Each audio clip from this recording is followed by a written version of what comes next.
Mendapatkan selembar ijazah atau surat tanda tamat belajar hari ini tidak harus sekolah atau kuliah selama bertahun-tahun. Jasa pembuatan ijazah tersebar luas dan diiklankan secara terang-terangan.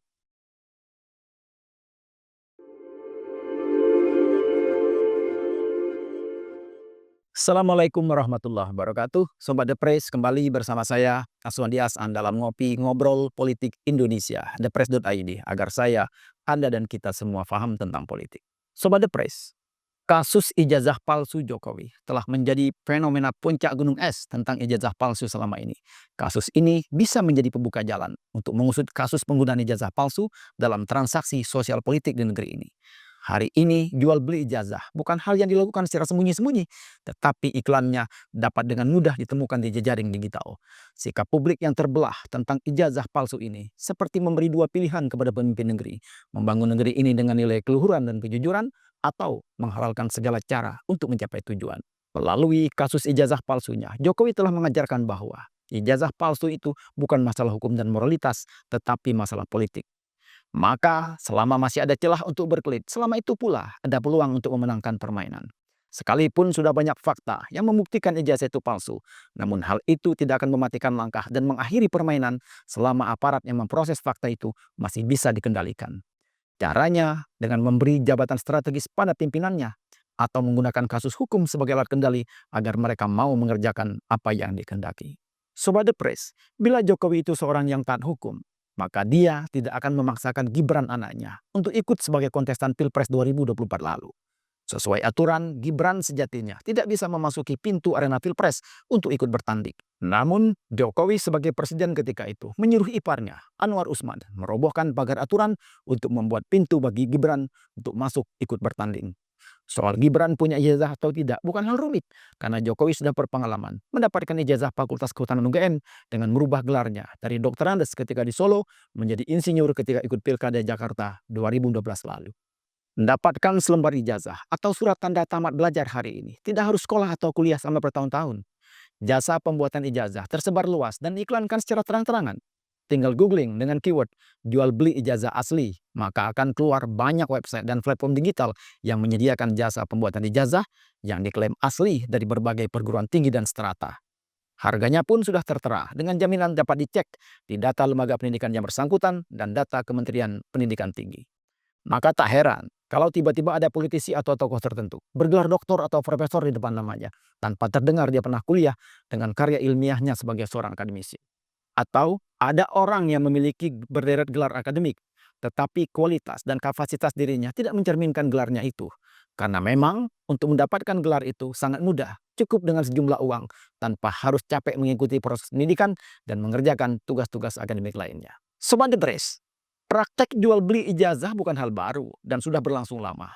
Tahun 2015 lalu, Kementerian Riset dan Teknologi dan Pendidikan Tinggi, Menristek-Dikti, mendapati 18 perguruan tinggi yang melakukan transaksi jual beli ijazah palsu. Jauh sebelum itu, pada tahun 2009, isu jual beli ijazah ini sudah menyeruak dan mengalami eskalasi setiap menjelang pemilu. Karena mereka yang mendaftar sebagai caleg atau calon kepala daerah harus menyertakan dokumen atau ijazahnya. Gelar ini menjadi daya jual tersendiri ketika berkampanye untuk menggait pemilih. Dosen sosiologi Universitas Nasional Sigit Rohadi pernah menyebut tentang dua faktor yang menyebabkan maraknya transaksi jual beli ijazah ini. Pertama, karena faktor prestise, di mana seorang yang menyandang gelar, maka status sosialnya akan naik di masyarakat.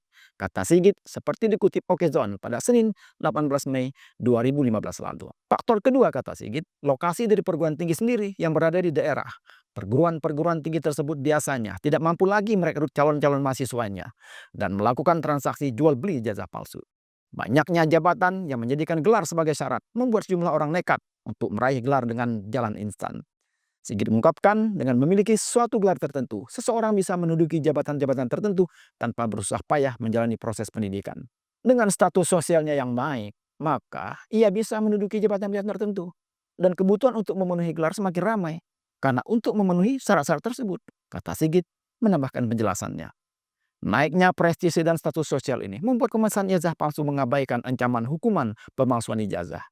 Pasal 69 ayat 1 Undang-Undang Nomor 20 Tahun 2003 tentang Sistem Pendidikan Nasional menyatakan bahwa siapapun yang terbukti menggunakan ijazah, sertifikat kompetensi, gelar akademik, profesional, dan atau vokasi palsu dapat dikenai hukuman pidana penjara maksimal 5 tahun atau denda hingga Rp500 juta. Selain itu, pada pasal 263 ayat 2 Kitab Undang-Undang Hukum Pidana atau KHP juga menyatakan bahwa siapapun yang dengan sengaja membuat atau memalsukan surat yang dapat menimbulkan hak, menciptakan satu perjanjian atau kewajiban, membebaskan hutang, atau digunakan sebagai alat bukti atas suatu tindakan dengan maksud untuk menggunakan atau membuat orang lain menggunakannya seolah-olah surat tersebut asli dan tidak palsu, maka jika penggunaan surat tersebut menyebabkan kerugian, pelaku dapat dijerat dengan tindak pidana pemalsuan surat. Ancaman hukumannya adalah pidana penjara paling lama 6 tahun. Sobat The Press, jaminan akan keaslian ijazah yang dikeluarkan oleh para penjual ijazah ini membuat para pemesan merasa aman dan nyaman. Seperti yang ada dalam link citradokumenidn.com menjelaskan, jaminan yang mereka berikan berupa kertas ijazah asli, cek data PD Dikti, cek sivil, surat keterangan lulus, legalisir ijazah, transkrip nilai, dokumen pendamping ijazah, map ijazah, dan foto wisuda. Pemegang ijazah pun percaya diri dengan ijazah yang dipegangnya karena ada jaminan asli dari penjualnya. Maka dari fakta ini bisa dipahami mengapa Jokowi berani menantang para penuduh ijazah palsunya itu. Namun berbeda dengan mereka yang menjunjung tinggi nilai moral sebagai seorang akademisi seperti Rismon Hasilwan Sianipar, Rosuryo, atau Dr. Tifauziah Tiasuma. Ijazah bagi mereka bukan hanya selembar kertas semata, tetapi dokumen yang menjadi bukti perjalanan sebagai seorang akademis dengan nilai-nilai moral yang melekat yang harus dijunjung tinggi. Ijazah itu tidak hanya referensi keterampilan dan skill pemegangnya, tetapi juga ada kewajiban dan tanggung jawab yang harus dijaga. Maka bagi mereka, memalsukan ijazah itu bukan hanya melanggar hukum, tetapi juga berkhianat terhadap nilai yang melekat pada dokumen tersebut. Karena itu, bila ada fakta yang mengindikasikan adanya ijazah palsu, maka harus diusut dengan segala cara sampai ditemukan bukti valid bahwa dokumen itu asli atau palsu. Apalagi jika dalam penggunaan ijazah palsu itu ada unsur merugikan pihak lain. Terlebih-lebih jika kerugian itu dalam skala besar, seperti satu negara bila ijazah palsu itu dilakukan oleh seorang presiden atau kepala negara.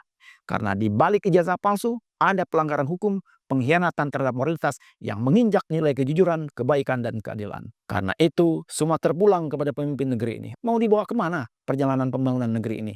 Membangun dengan kebohongan dan pengkhianatan, atau dengan menjunjung tinggi nilai-nilai moral seperti yang telah diajarkan para pendiri bangsa? Terserah, yang pasti sejarah telah mencatat. Tidak ada peradaban yang bertahan lama yang dibangun di atas pondasi kebohongan. Dan kehancuran sebuah bangsa atau negara bermula dari kerusakan moral para pemimpinnya. Semoga bermanfaat dan menambah wawasan. Sampai jumpa dalam perbincangan berikutnya. Assalamualaikum warahmatullahi wabarakatuh.